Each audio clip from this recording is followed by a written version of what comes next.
Welcome to Boomer Bongo Boulevard Memory Time. We are always doing memory time here. Season 2, episode 24. We're going to talk about Star Trek today. When I say we, I mean me. I'm Mike, just Mike, and my brother, Ron, just Ron. We're going to talk about Star Trek.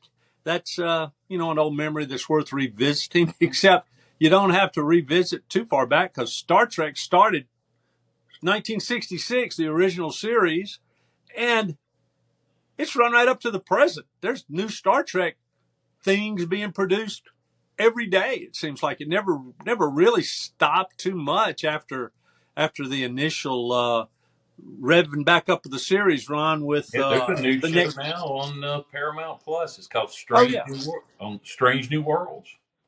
yeah.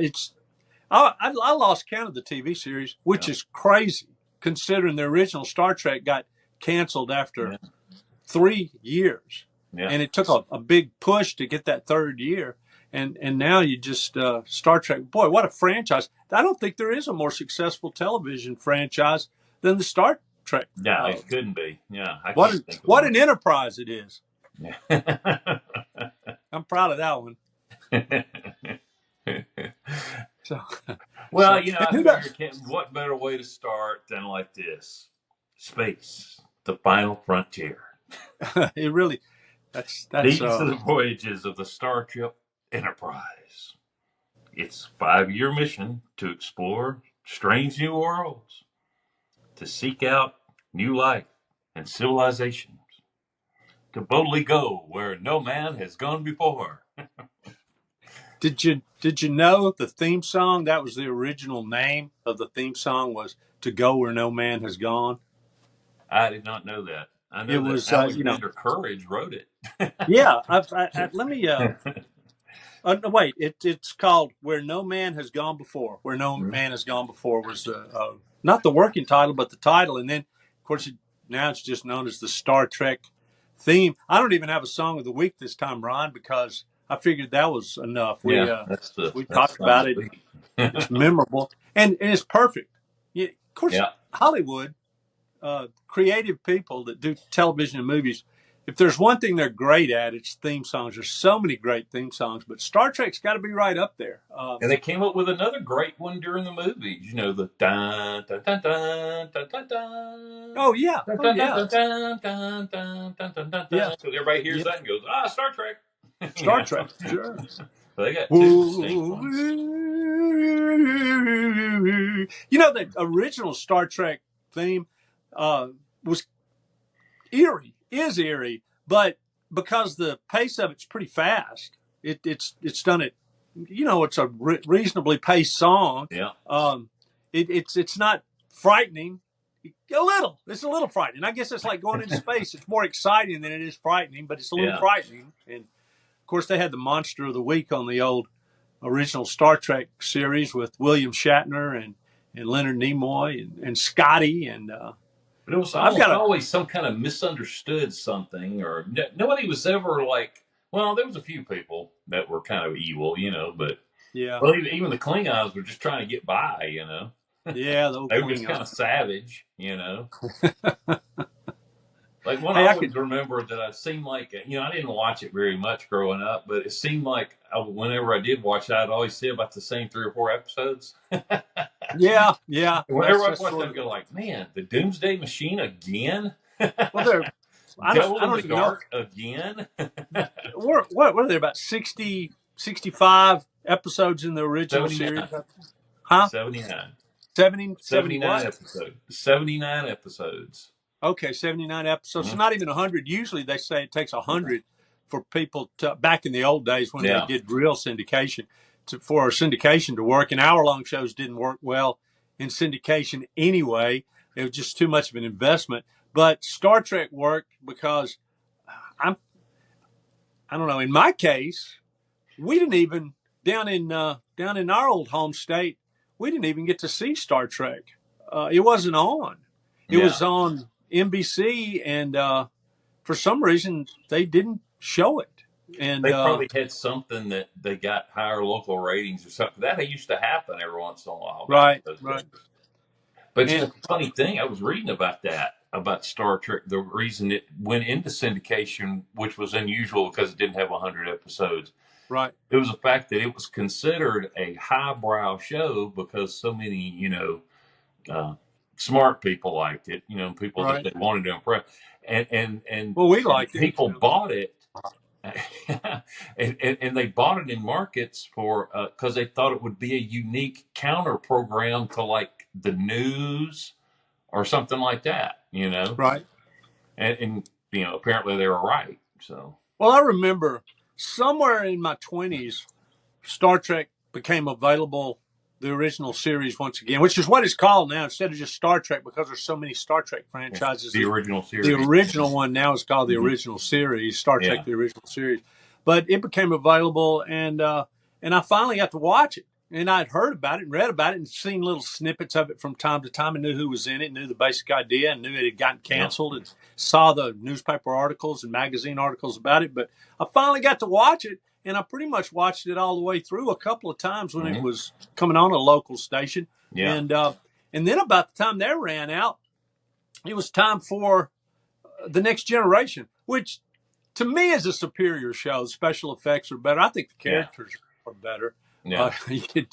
Except for Spock. Spock, it's hard to beat Spock. But Yeah. I was just never a big Kirk fan. I was okay. I knew he'd get the Enterprise out of the tight spot, but Yeah. I was never a huge Kirk fan. And although now as William Shatner's gotten older, I'm a pretty big William Shatner fan. So I guess that makes up for it.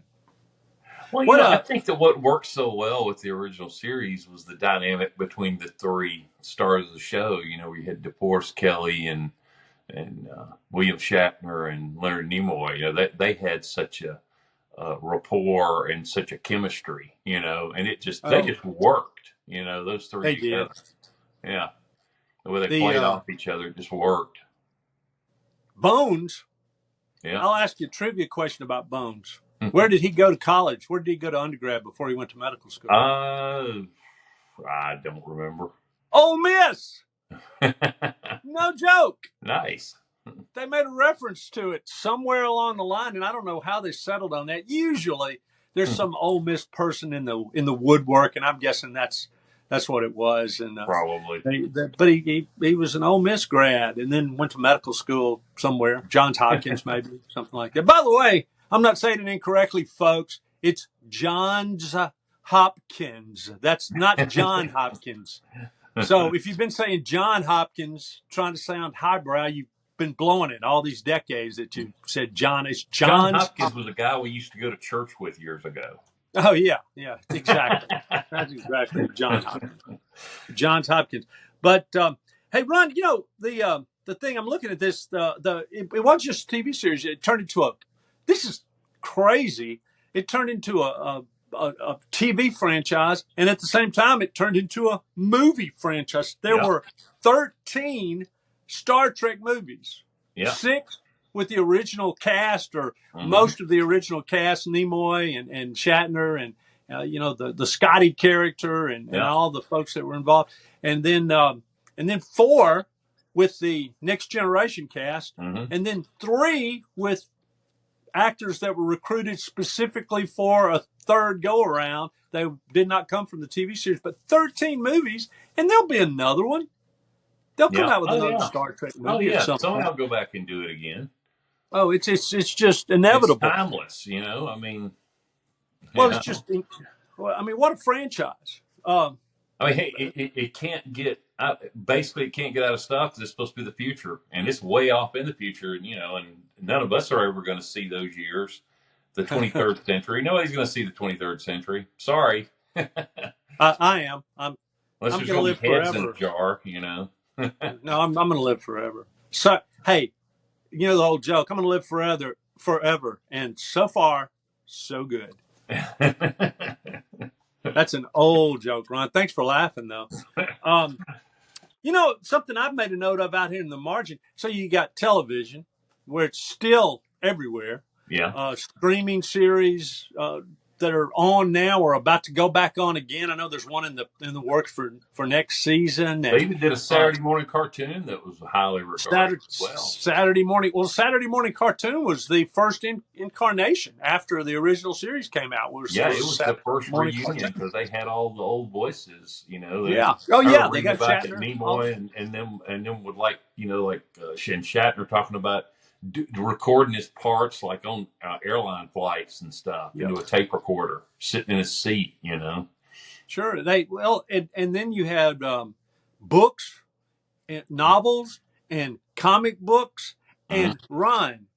Am I wrong? Because this just occurred to me just before we hit the start button here that the conventions didn't it Oh start yeah, with they Star had their Trek? first one in 1972 in New That York. was the first convention, Mhm. right? Yeah, Was Star Trek, yeah. and the comic book conventions came along after Yeah, they were the that. first ones to really do that. Yeah. Yeah, and so I mean, talk about an influence on the culture. Is there a place in the United States that doesn't have some kind of a Comic Con Oh with a no, they're Star Trek everywhere, film? and they're every other week. It seems like. Oh You yeah, know. but it's turned into a real industry. Hey, it's where old actors go to make enough money to pay the house note, Yeah. right? Hey, and I tell you what, because of that, there is no problem getting any actor into any superhero or sci-fi franchise because man, they'll do it in a heartbeat. They beg to do it because they know that when they get to be retirement age or maybe something goes off the rails, man, they've always got that. Yeah, you can show up and what schmooze a little and Yep. rub a few elbows and sit in on a discussion and a roundtable discussion or even a televised roundtable discussion ends up out on the internet and I don't know how much you make, but it must be decent or people wouldn't do it. Wonder what they make. Got any idea? I don't know, but I was reading something about Mike Nesmith one time because he famously resisted that stuff for so many years. And the first one he did, he came back. It was his son telling the story. He said his kids talked him into doing it, and he Mm-hmm. got back and he was all happy, because he had a real good time and everything, and he made a lot of money. And he was like, "Man, I should have been doing this years ago." That does happen. You have these Yeah, mistakes. You're just above everything, and then you break down and it just everybody's got that in their lives. yeah, I'm not going to the high school reunion, which I never have. yeah. And have you? Have you gone to the high school reunion? I've actually gone to a couple of them. I've gone to my Were you? last one. No, I'll never go again. Oh, really? Yeah. I've heard Well, the both of last them. one I was like, I get to see the people and keep in contact with people I really wanted to see anyway. So Yeah. it's kind of like one of those things where you kind of go back, or maybe you worked with somebody, and then for some reason you end up working with them again. And at first you go like, oh, it's good to see them, and then after it takes about 5 minutes, and you go, oh yeah, That's now why I I didn't care. remember. Yeah, Yeah. yeah, that's what it's I, like. I'm sure But yeah, I'm people are going like like, that yeah, I about. won't forget. Trust me, I won't forget. Maybe that's the appeal of the Star Trek conventions. You go around and you get to know the other conventioneers and people that go Yeah, to all of them, and even get to know some of the that would be cool to get to know some of the stars because you always show up at the Star Trek conventions and yeah. there's Shatner going, "Hey, there you are, Bob. How are you?" And what a name! Oh, and Why I'll would I tell you pick something Bob? they do all the time at these things for like the photo ops and stuff. Yeah, And a lot of times it'll be stuff you don't even think about. Like you'll see, like I don't know, you'll go through the list and see these different people that are going to be there, and it doesn't even cross your mind. But when you get there, or later on, they'll say some stuff like, "Oh, a team up photo of so and so." That these three or four people that were all in this same classic movie together, yeah, and you can get a yeah, picture taken with all of them, or yeah. and stuff. And they do that kind of stuff all the Gosh. time. And These they've started doing purposely getting people together like Back to the Future, and combine them. they had like the most of the cast of vacation movies together at several of them. But Star Trek start on a scale of 1 to 10, with 1 being almost no influence at all and 10 being the most influential of whatever it is. Yeah. Uh, how would you rank Star Trek as far as having cultural influence, as far as the Star TV Trek's show? the tip top. If you think of any TV show, I can't think of one that's more so. Oh no, I can't either. I can't think of a franchise that has had more influence. I was thinking back to Big Bang Theory. They had more than a few episodes where they talked about going to a Star Trek convention. They had one in particular where they headed to a Star Trek convention. Their car broke down. The Big Bang characters, and they end up having to walk, and all these things happen. But the thing that hit me about it, even when I was watching it, is they never once stopped to explain what a Star Trek convention was. They didn't Yeah, think they had to. Then they didn't. yeah, they did. Everybody knows. Everybody knows what Star Trek is. Well, Everybody knows what a Star Trek convention is. well, I can tell you, outside of the top cameo on that show, which was Bob Newhart, always and forever. Yeah, oh yeah. The funniest other cameo guest starring spot I ever saw was the Leonard Nimoy one. Just for the fact that he wasn't actually on camera, it was his voice, Okay. but Sheldon was imagining him. He was one of those little Mego 1970s action figures, and it was talking to him. And every time it showed him, the camera would go back to him. He'd be in a different pose. The little action figure would be in a different pose, like it was alive, and talking to him. Well, it probably is. Yeah. Probably or he'd have his foot up on something or sitting or whatever. He'd just be different every time they showed him, and it was so funny. Ever since Toy Story, I've been afraid to turn my back on action figures. I think the safe thing to do is keep a side eye on the action figures. Speaking of which, here's like a current story. You've probably heard of that Annabelle doll. They made a movie. Oh yeah. The guy who was warned by the original people who had the doll and had it stored and told no one to ever touch it, never let it out. Said, whatever you do not touch that thing. And this guy that they left it to protect it, he decided to take it on a tour of the country, and he's dead. Yeah. Yeah. I saw that. Weird story. We'll have to do a weird story. I saw those actual people. I can't remember their names now. But anyway, the people who were the ghost hunters that actually had the Annabelle doll, I actually saw them when I was at Mississippi State. Scared the teetotal crap out of me after I saw their presentation. They played and showed some horrifying stuff. Well, don't even tell me about it, Ron. But I don't need that in my head. It's too late in the evening. They talked about that doll, and I remember they were. You could tell they were shook up by that doll. Hey, here's a look back, some math that goes along with Star Trek: The Next Generation, which ran from 87 to 94, lasted 7 seasons. Deep Space Nine, which followed up 93 to 99, lasted 7 seasons. And then Star Trek Voyager, which overlapped Deep Space Nine a little, from 95 to 2001, lasted 7 seasons. Every other incarnation of television series has not lasted that long. But I don't remember those series lasting 7 seasons. That's a long run. I certainly don't remember the first 3 running 7 seasons. Yeah. But I remember that's 21 years. The one that Strange New Worlds one, I think, is in its 3rd season now. And what it is, I don't know if you know the premise of whatever, but it's the Enterprise, like in years before Kirk took over. It's got Captain Pike as the captain. They made Captain Pike.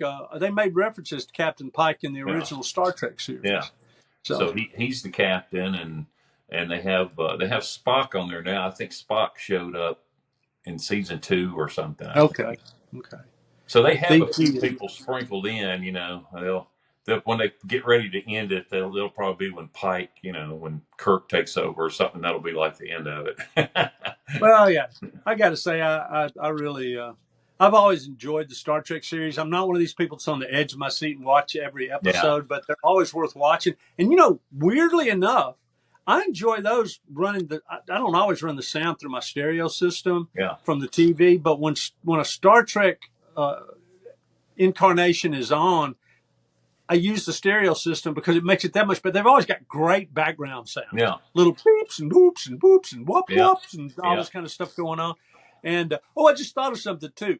YouTube. I don't know how to find it, but YouTube has a great search engine. You can find it. There were a couple of guys that got together several years ago who love Star Trek, built a reproduction of the original Star Trek set that looks pretty darn good. Oh, and wow. They cast a Star Trek episode, wrote, I think, 5 or 6 or 7 Star Trek episodes. Yeah. And they do the shows. Yeah. They do a Star Trek show. And honestly, I think the production values are probably better than the original series. Well, yeah, it's a lot easier to do stuff now, You know something. It just kind of hit me too. But anyway, look for that. I'm sure you can find it, and it's just like watching a Star Trek episode, except in the bizarro world where they had a really bad casting director. That picked the wrong people for it. But they do a great. They actually do a great job in it, and pretty interesting shows. But Star Trek. Well, I lost my train of thought. I was talking about that so much, but anyway, the Star Trek. There's all kind.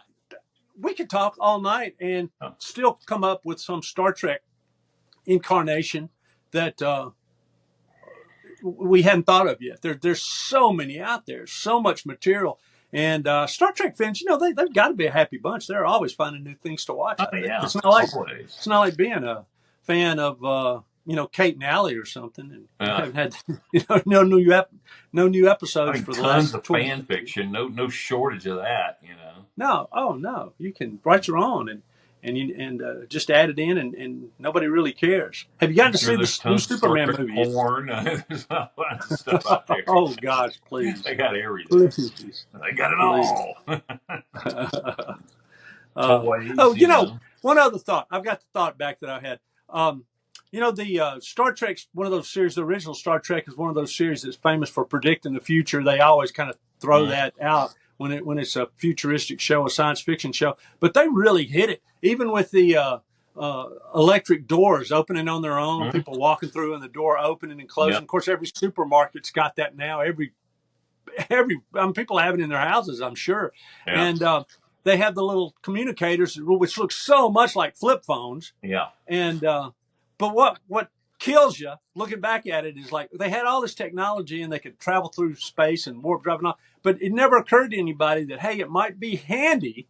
It just might be handy to be able to type little messages on these communicators and send them so we don't have to talk all the time. Yeah. And how many episodes did you see where Kirk is behind a rock looking at an alien and he's whispering because he doesn't want the alien here. Get us out of here. Get us out of here.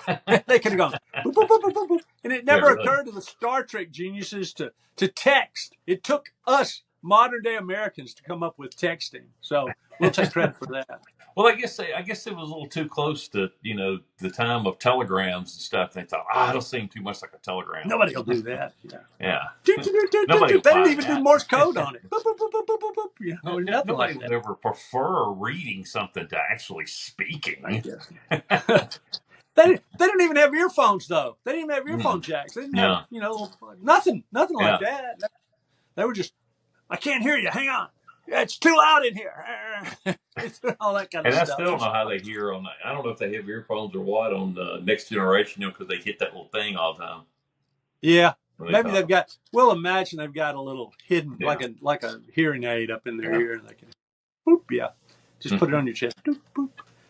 I guess that's about it, Ron. You got anything else? We're not going to do a song of the week. Like I said, our song of the week is the Star Trek theme, the original one, Where No Man Goes Has Gone Before, written, as you said, by Alexander Courage. What a name. What a great name to write a song like that. And I guess that's our final word. I had written down here. I figured since I wrote it down, I might as well talk about it real quick. Sure. That the original choice to play the captain on the show, which went through several incarnations and names, which I won't go through, but was Lloyd Bridges. Lloyd Bridges. Yes. Sea Hunt. Yep, he was the original choice. But even though he was, got along real well with, oh my God, I can't believe it. Got along real well with who? Gene Roddenberry? Gene Roddenberry. Got along real well with Gene. Even though he got along real well with him, he wasn't into science fiction, so he decided not to do it. And I had to talk with this guy. I thought he was pretty interesting. the art director of the series, Matt Jeffries, uh, he he was in the military at one point, and he had like a lot of knowledge of you know type airplane designs and all kind of real modular, Yeah. effective stuff, and he designed like almost all the interior stuff. Well, who, now that begs the question: who designed the Enterprise? Well, I don't know about the outside, but he did the bridge and all that. Yeah. Yeah, I and now most we like to look at. interiors, Now we've and got and homework. some We'll of have the to look weapons, that up. like the phasers and things like that. That Yeah. was all him. I'm And sure and, all the and to Trek. honor him, there's some kind of thing that I've never noticed it, but I'm sure all the Trek people will know. It's a thing where they store a lot of the equipment in the ships. It's always called the Jeffries tube. I don't know, but that's named after him on the show. Oh, I okay. guess to immortalize him. Well, why So I not? thought that was Why kind of not? cool, that an art director got, since, it's kind Sure. of stuff I used to do. So, Everybody should be immortalized. I think on a television series. Ron, I think it's time to go. all right. We don't know enough Sounds about like a good Star Trek to stopping push point. this any further. All right. See you next week. I'll be here.